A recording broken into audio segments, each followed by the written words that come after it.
Hey, this is Matthew and Jamie, and we're gonna go and have a discussion on the poem "Storm" by Wilfred Owen. All right. What was your poem about? Um, this poem was about a conflict between an omniscient God and a soldier, or the narrator, to be more specific, and it pretty much represents like a battlefield and a really quick conflict going on the battlefield, and the soldier sadly eventually dying. Were there any important symbols? Uh, yeah, there are a lot of a lot of important symbols in this poem, like the face, for example. The face represents the enemies, or to be more specific, the Germans, because the context of this poem is in World War One.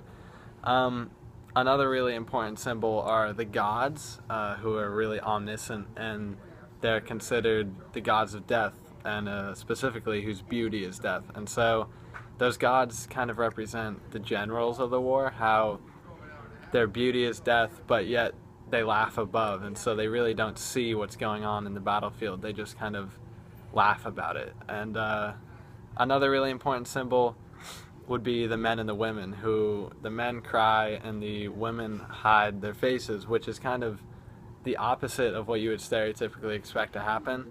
And so that's a really good juxtaposition to show that this isn't just a normal conflict. And as well as that, it kind of shows that historically men have been the one to go to war, so they kind of know more about the war, and that would explain why they cry while the women hide. You didn't talk about the lightning, did you? Oh, the lightning is really important too. I almost forgot. The lightning is all throughout the poem, and it represents kind of both the German lightning war, which is historically a German fighting tactic, and That's great. that historic fighting tactic is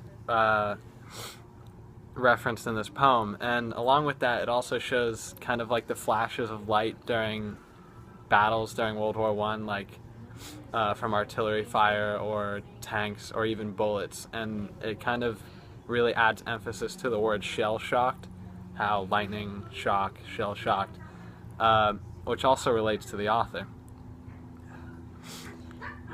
All right. What it like? I noticed that the rhyme scheme, it starts off consistent and then it changes. What do you think that like means?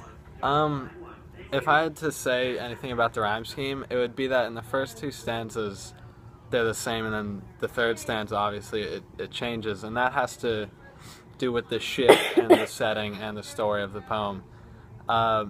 In the first two stanzas, it talks about the setting and what's going on in the story, and it introduces the characters, and you'll notice that the rhyme scheme is the same. But in the third stanza, you'll notice that the rhyme scheme completely changes, and there's no similarities to the first two at all.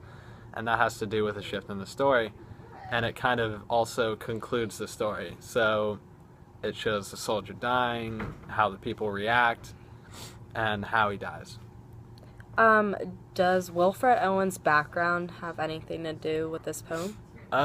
Yeah, Wilfred Owen was a soldier in World War One, and he was diagnosed with shell shock when he arrived back in the United States, and that definitely relates to the poem because it's all about a shell shock soldier who fought in World War One, and luckily Wilfred Owen didn't die during World War One, but sadly he was shell shocked.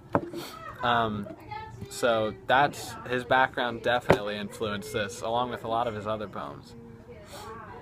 All right. Do you have anything else to conclude about your poem? I guess not much really. I mean, it's really interesting how he used tricolon structure, I guess you could say, throughout the whole poem, how there's three stanzas, and syntactically you have a lot of threes, like three semicolons, three commas, and stuff like that. But other than that, there's no other symbolic meanings.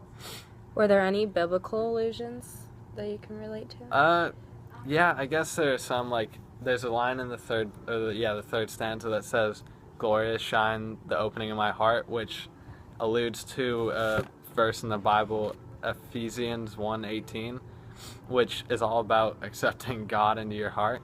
And so being that they're talking about the gods of death, he says, "Glorious will shine the opening of my heart," accepting these gods of death into him, which kind of represents him dying, because when you accept your death, you're pretty much already dead. All right. Well, that's it. Awesome.